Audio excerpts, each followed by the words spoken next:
Alright, so for this episode we're going to be doing something that needed to be done for quite some time. As you can see behind me, we have the one wall that was finished for the 1 year world tour. We haven't really done the other 3 walls. We didn't ever finish them off. We only did the one.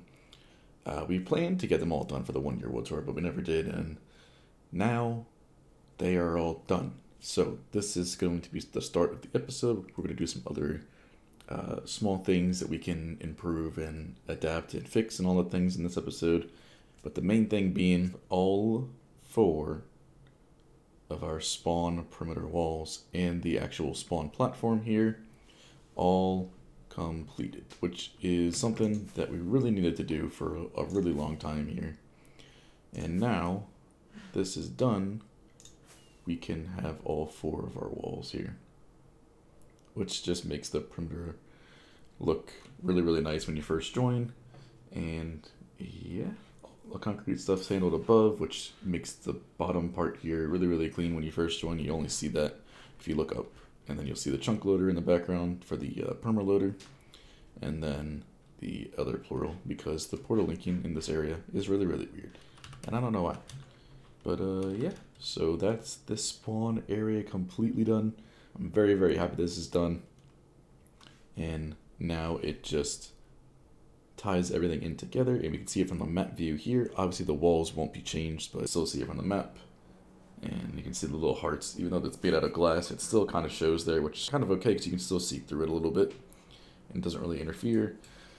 Now the only thing I don't like is the concrete, but really can't change that. That has to be in spawn unless we do one, which is the overworld to end, but we're making a whole new concrete storage today, so that's not going to be something we more than likely will do. We can maybe change the blocks it's made out of, make it a little bit blended with the floor there, but it's not too big of an issue. We can work with that. But yeah, so the other thing we're going to do, as you can see the material list down there, we're making a whole new concrete storage. Now the one I have, it does work. It's just not ideal. It's very, very old. It's got a bunch of single speed loaders, and it could be double speed, quad, all those other things, but going to do something a little bit different. We're going to be doing some variable shulker box unloaders, and then we can get that all set up, and then we can actually build the bulk, which is what I'm going to get material list for now. Hopefully get a time lapse of this, and yeah, so that's the first thing we're going to do. If there is some other things we can do, we will, but the current main goal is to get the new concrete storage up and running, and the other one obviously was to finish the spawn perimeter decoration, which has been done. And we do have a space for a bed bot if we do. We really don't need it, but in case we do, we have space for it. But so let's get to the time lapse there.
Alright, the concrete new storage variable shulker box loaders are all in, as you saw from that time lapse with Dazi and I.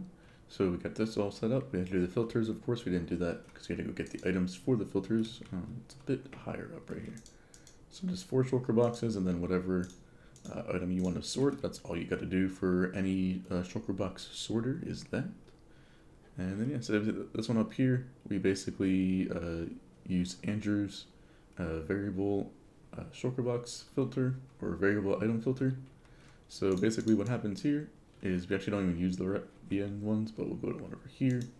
So this one is assigned to black concrete, and apparently so is that one. Light gray concrete, white concrete, and then basically they can all select their own sorter based off whatever order they come through the portal at, and then we basically can chain that across. The reason for this slime launcher being every single couple blocks is because of just to keep the item momentum consistent across the ice path. So remember, like, we usually have an ice path with the slime block launcher. At the end, it tends to slow down a little bit, and then it gets like kind of like piled up a little bit. We wanted to make sure that all of the sorters are getting the items at the same amount of time, like a water stream would. So this way, it's a little bit of adaptation to make it a little bit more smooth, going across all the hoppers here. And it's just an observer chain, because observer spam is the easiest way to do anything at this point. But yes, basically what happens is, say we switch colors, or we want to go all one color for the sorter, so we need like a bunch of that color. We can just turn it off, the duper off, which is in the end, and then we can just wait for these guys to unassign themselves, and then they basically break all the shulker boxes or reset, and then we can use it for the next one. So that's the benefit of this compared to a regular unloader or a regular shulker box loader. This one resets itself and basically just makes sorted all these different colors that we can change at any given point in time. Currently we're in all color mode, which is something that we used to run before, but this one just allows us to get all the colors at once, and we can go down here. Basically this dropper line is the output, and then all of the boxes make their way into here where they're checked. Because if we do switch colors, it does break like the half, not even like the close to filled shulker boxes, or like the non-close to filled shulker boxes. It breaks them all. So we try and sort them out. If they're not, they get burned. And if they are a filled box, they will go up to then where they are into a regular box sorter. And then we just obviously find out which slice it is. All the concrete blocks, the sand and red sand are on this side. Over here, this first lamp indicates that we have the first chest behind here filled. So this one down here. Actually getting close to that one, which means we actually we are getting some inputted at that time. But the chest down here is filled. So we have at least 100,000 of every single color concrete. In the storage, we have actually a little bit over 200,000 for the black concrete. Actually almost 300,000. That's just because we use that one the most, especially with all the perimeter walls and stuff like that. So that's why when we use the sorter, we actually have more of those. Or when we use the concrete duper, there's 16 colors, but there's 20 spaces for the concrete. So the extra ones are usually black, white, gray, and light gray. Just because those are the ones right here, and we'll use those the most. And then yeah, same thing for powder over here. This is the TIS bulk. I argue it's one of our Dazzy and I's favorite ones so far that we've built. And yeah, we just didn't use the shulker box displays because we really don't need shulker box displays for concrete. If you're going the concrete bulk, you're going for shulker box. And yeah, full hopper locking, we have an indicator if the top chest is filled here, and then any extra will just get burned on these fires here. So all in all, very nice upgrade to our concrete storage and sorted, and basically because of the variable shulker box unloader and the bulk, and then also it all fits in with our chunk loadable area for the portal. So we no longer need a player to load part of the storage. This all can work independently and not have to worry about anything. So yeah, this is all done. We actually did get an updates press portal there, just because it makes we dealing with the items so much easier than having to batch them out of the portal and stuff like that, like the old system we had. It's not a hard thing to do. Even I can do it, so you guys should be able to do it as well. And there are definitely a lot of tutorials to help you out. That's the new concrete bulk and everything. We could let this run for a little bit longer. Definitely should get more than 100,000 of all concrete. Actually, you have the same amount of white too. But you should get a lot more than this. Then we can run it in sand and gravel mode. Then the rest of the powders, we can also get that, which is switch of a lever basically for that one. On to the next thing. Alright, so one other thing we're going to fix today is the nylium tree farm that we currently have. Basically, this one doesn't work reliably, as you can see by just one part where you can see where it broke, and I'm pretty sure, yep, it's right down here. It just doesn't reliably push the logs or anything like that. And then like, everything's exactly the same as schematic, and we've only changed the solid block color, so that does nothing. And we changed it with fill updates off and everything, but we're not the only ones that have this issue with this farm. I've heard of other people, now that I've looked into it a little bit more, also having issues with this. So we're gonna make it another one, much simpler, and should be relatively more easy to build and everything like that, but that means we do have to take this one down, because this is the only other area where this farm would go, because we have 4 different corners, and this one is in one of the corners. So we're going to take this one down, and this one other one will be a bit smaller too, so that'll also be better, and I'm pretty sure it's a bit more lag efficient, and I don't know the rates of this one, I don't entirely remember off the top of my head, but I would assume it's probably about the same. But yeah, I'm going to get this down, and then on stream today I'll probably build this guy up. But yeah, so that's going to be the rest of this episode. We'll come back with this farm hopefully working and not running into the same issue that we had with this one. The same other thing that happens is it's not current, but a lot of the times this nylium would basically turn back into netherrack, even though the block gets moved out of the way very quickly. But yeah, I don't know. We're not the only ones that have this issue, so I'm just going to take it down, make a new one, and then we'll go from there, since we kind of need the trees, or the logs, and it's been like this for, I want to say a couple months now. Basically, ever since that tree video originally went public, this guy just hasn't been working at all, and we should probably stock up on another trees, so that's why we're going to break this down today, and then move on to a new one. So let's go on to that, and we're back with the hopefully working tree farm. Alright, so the new nether tree farm is completely done here. Well, the farm itself is built. We've been adding some other things around it, so we have some the fungus farms here. That's mainly so we can get some of the crimson warp fungus, so that we can sort of run the farm in a sense. Obviously, the farm eats through 30 shulker boxes of bone meal an hour or something, or 20, I think it's 20 shulker boxes of bone meal per hour. And if we have these guys, probably going to be a lot more. But yeah, so there's a little bit needs to be done here still. I'm going to make a little bit of a better platform, because right now, not the best. This is what came into the schematic, so we just built it that way. And yeah, so I reattached the request bone meal rail line, so we have that chest down there. And then the bone meal return will drop down right on top of those guys. And then we're going to do something with the fungus as well too, so need to obviously finish that. And then we actually get these 2 down here. This is the empty shulker box, and then the extra fungus. Right now, that currently just gets despawned. But yeah, I think we need to get a bone meal supply over here, so we do some shulker loaders or unloaders, and then we need to do some shulker box loaders for the fungus itself, and then all the other roots and everything like that will just probably end up getting burned. But yeah, so we're going to test the farm out here. We've already tested this out on stream after we built it to make sure it works. I can tell you it does work. But yeah, so I need to actually go get some cactus so that we can loop this water stream around 3 times. And that way we can basically have the items go around 3 different times before they end up actually breaking. So yeah, we go do that, and then we'll start the farm. Alright, the cactus is in place now, and we can start the farm up. I think I currently have about 14 stacks of red fungus, crimson fungus here. Yeah, so we'll do the crimson ones. We can also probably switch to the blue ones as well, or the warped ones.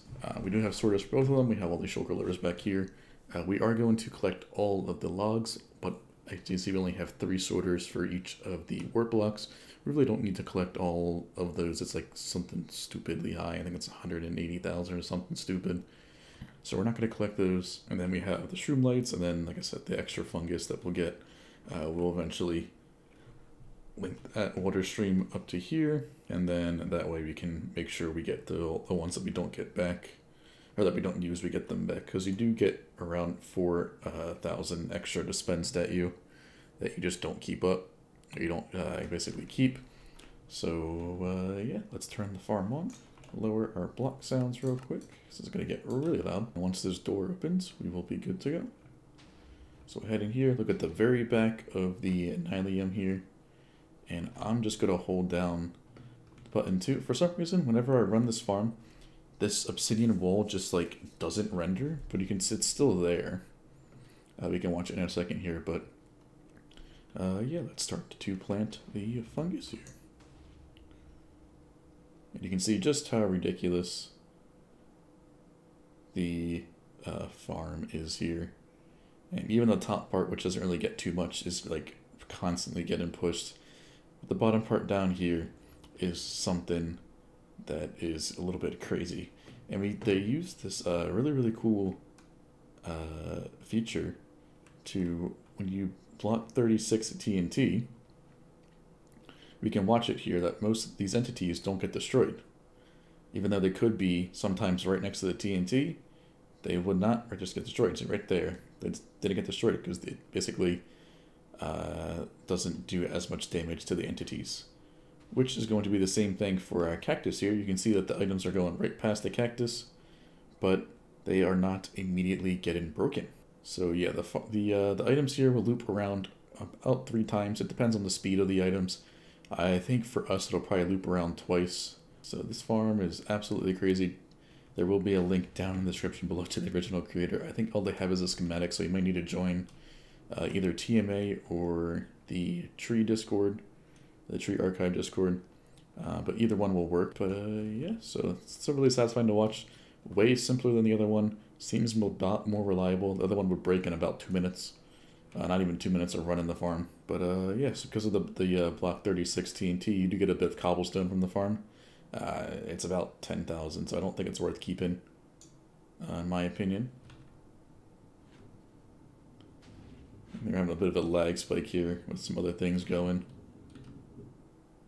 So we're going to stop and let the server kind of fix itself here.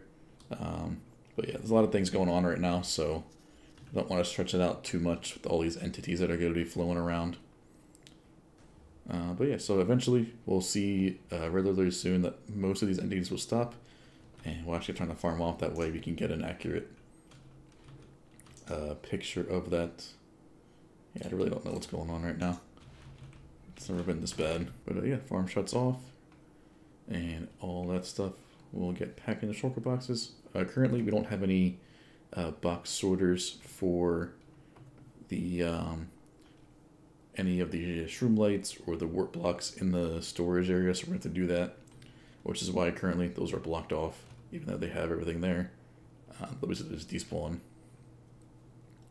But yeah, actually very soon we should see all these entities basically disappear, and that will be that. And they actually won't stay for the whole despawn timer, which will greatly improve or reduce the lag that is on the server, while still allowing us to collect all of the items that we actually care about. So you can see all the logs are collected. It's kind of hard to see with the item entity is lagging a little bit, but a couple more times around you start to see some items disappear. So we did build this on stream. If you do want to hang out while we do some other grindy things, for example, some extra farms, we did to take down the old farm too, and then we added some other things around here. So if you wanted to see the link will be in the description down below. That's this episode. Make sure you like, subscribe, all those sorts of things, and I will see you in the next one.